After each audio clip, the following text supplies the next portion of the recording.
Friends, मैं प्रकाश Hadoop certification का जो वीडियोस बना रहा था, इसमें नेक्स्ट वीडियो है पिक का। तो इस वीडियो के अंदर हमको क्या करना है कि जो नया टास्क है उस टास्क को पहले देखते हैं। डेटा ट्रांसफॉर्मेशन का जो 8 टास्क है वो हो चुका है। अब ये जो 8 टास्क हम कर चुके हैं, टास्क 9 है, उसके अंदर देखते क्या है। तो इस टास्क के अंदर पिक जॉइन का जो है ऑपरेशन परफॉर्म करना है हमको। तो ये सिंपल सा एक टास्क है। इसमें क्या करना है कि 2 फाइल्स है उसको लोड करना है और हमको एक जॉइन करके नया रिज़ल्ट को एक फ़ोल्डर में सेव करना है। तो उसको सेव करना है और जो नॉर्मल एसक्यूएल का जॉइन करके होता है वैसे सेम ये भी है। हमको क्या करना है, जो लोड का एक कमांड देना है इस फाइल पे, फ्लाइट डिले अंडरस्कोर क्लीन करके उस पर। और दूसरा एक फ़ाइल है sfo_weather.csv, वो भी हमारा जो फोल्डर है उसी के अंदर है। तो इस डेटा के ऊपर इसको भी हमको लोड करना। लोड करने के बाद क्या करना है, हमको ज्वाइन कर देना है। Join these two relation by year, month and day of month. ये 3 फील्ड्स जो हैं इनके डेटा टाइप्स और जो वैल्यूज़ है डेटा उसके अंदर सेम है, मतलब सेम डेटा टाइप्स है, उनके वैल्यूज़ अलग अलग हैं। तो इन दोनों को लोड करने के बाद एक जॉइन करके ऑपरेशन को परफॉर्म करना है। तो मैं पहले पिक का एक शेल ओपन कर लेता हूँ।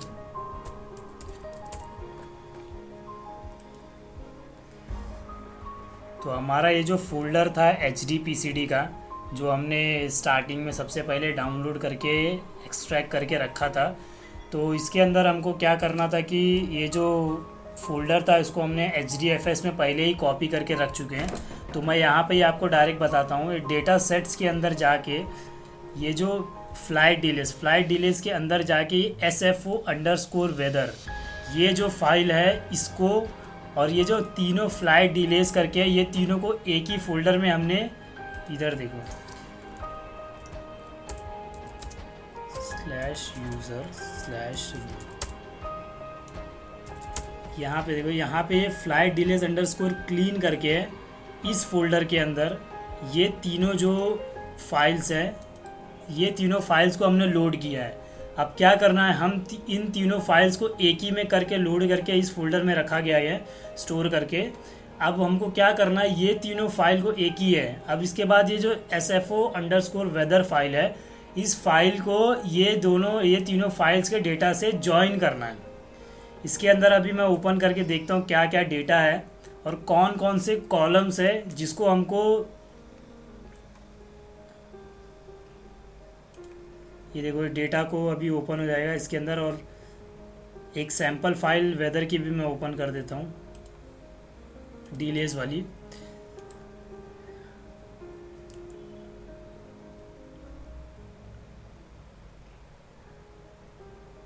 तो ये फाइल खुल गई इसकी, और ये वाली फाइल है वेदर की। तो हमको क्या करना है, ये देखो स्टार्टिंग में 3 कॉलम्स है, year, month, day of month. ये तीनों जो कॉलम्स हैं, इन तीनों कॉलम्स को, ये जो दूसरा कॉलम है यहाँ पे, इन तीनों कॉलम से, पहला कॉलम छोड़ के ये तीनों कॉलम से ज्वाइन करना है।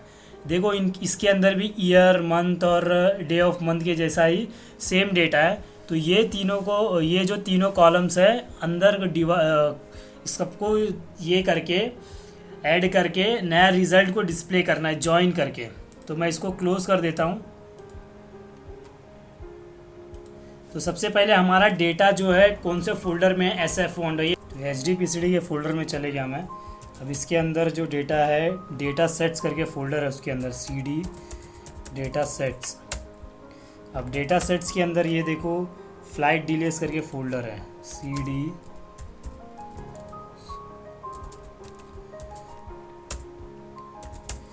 अब फ्लाइट डिलेस के अंदर ये देखो sfo_weather.csv, इस फाइल को लोड करना है और हमारी जो फ्लाइट डिलेस अंडरस्कोर क्लीन करके है उसको लोड करना है। तो मैं इसको A करके रिलेशन नाम दे दूंगा और उसको B करके रिलेशन नाम दे दूंगा, और नाम देने के बाद ये दोनों का जॉइन ऑपरेशन कर दूंगा। अभी मैं पहला जो ये फ्लाइट डिलेस क्लीन करके उसको मैं लोड कर लेता हूँ। A =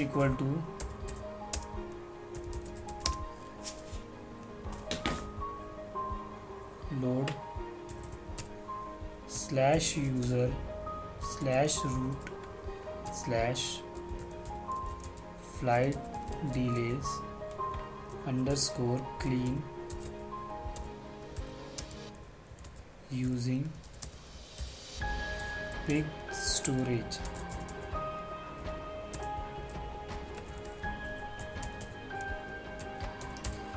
तो एक रिलेशन क्रिएट हो गया जिसमें मैंने ये जो फ्लाई डिलेस क्लीन करके उसको लोड कर दिया।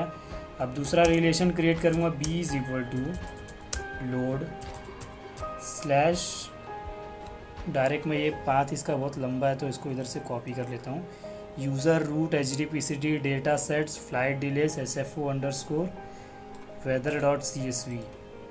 तो ये जो डेटा है हमको b करके रिलेशन में मैंने यूजिंग पिग स्टोरेज। तो एक नया रिलेशन क्रिएट हो गया b से। अभी हमको क्या करना है, ये दोनों रिलेशन जो क्रिएट हुआ है उसके कॉलम वाइज उसको ज्वाइन करना है। तो हमें ये जो c है नया रिलेशन क्रिएट किया, c is equal to join a। पहला जो रिलेशन है a, जॉइन a बाय जो भी कॉलम्स को ज्वाइन करना वो, फिर b बाय जो भी कॉलम को ज्वाइन करना वो, यहाँ पे कॉमा। तो ये हो गया। अभी जो कौन कौन से कॉलम्स हैं, तो ये जो हमारा डेटा था उसके अंदर जो फाइल्स थी फ्लाइट डिलेज करके, उस फाइल्स के अंदर वो फर्स्ट सेकंड और थर्ड थी। तो जो पहला कॉलम होता है वो पहले कॉलम का काउंटिंग $0 से स्टार्ट करते हैं। $0, $1, $2। मतलब कि जो कॉलम 0 मतलब कॉलम 1, 1 मतलब कॉलम 2, 2 मतलब कॉलम 3, मतलब उसकी काउंटिंग 0 से स्टार्ट होती है। तो कॉलम 0, कॉलम 1 और कॉलम 2 ये तीनों को ज्वाइन करना है हमको। इसका पहला कॉलम जो था SFO underscore weather dot CSV वो नहीं लेना था, सेकेंड, थर्ड और फोर्थ लेना था। तो इसके लिए जो सेकेंड कॉलम है उसके लिए $1 लेंगे, जो थर्ड कॉलम है इसके लिए $2 लेंगे, और जो फोर्थ कॉलम है उसके लिए $3 लेंगे, $3। अब ये लेने के बाद इसको अभी हम ज्वाइन करके डायरेक्ट ऑपरेशन जो है दे देंगे। c is equal to join a by जो भी कॉलम्स है इसके, कॉलम 0 को कॉलम 1 से ज्वाइन हो जाएगा, कॉलम 1 का डेटा कॉलम 2 से हो जाएगा, कॉलम 2 का डेटा कॉलम 3 से हो जाएगा। तो अब इसको मैं ज्वाइन को ऑपरेशन दे दिया। अब ये नया रिलेशन क्रिएट हो गया जिसके अंदर ये ज्वाइन हो गया। अभी हमको क्या करना है कि ये ज्वाइन तो हो गया, अब इसके बाद ये जो है रिज़ल्ट को हमको स्टोर करना है पिक ज्वाइन करके फोल्डर में।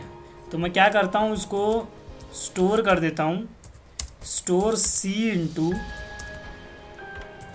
/user/root/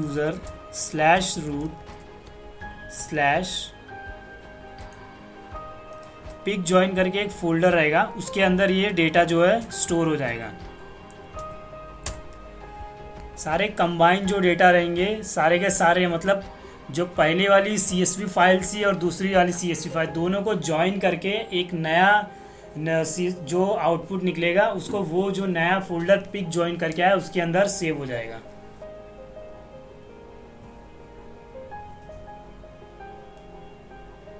तो ये प्रोसेस कंप्लीट हो चुका है, देखो सक्सेस का ऑप्शन आ चुका है।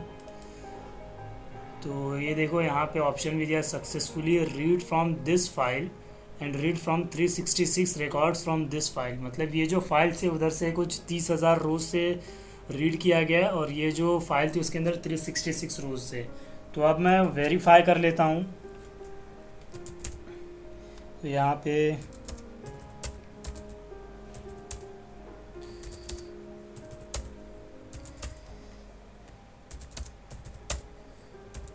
हमारा आउटपुट जो है इसके अंदर सेव हो ज्वाइन करके एक फोल्डर बन गया है जिसके अंदर डेटा हमारा आ चुका है, जिसके अंदर हमने वेरीफाई कर लिया। फोल्डर में जाता हूँ तो ये रहा हमारा प्रैक्टिकल। अब यहाँ पे एक फाइल बन गई डेटा ट्रांसफॉर्मेशन की, जितने भी टाइम करके फाइल बन गई है तो सारे जिसके अंदर डेटा है। तो इस डेटा के बाद हम जो है नेक्स्ट जो प्रैक्टिकल करेंगे वो एनालिसिस का जो है, उसके अंदर 3 कुछ टास्क और रह गए, वो अगले कुछ वीडियोस में मैं कंप्लीट कर दूँगा। Thank you. You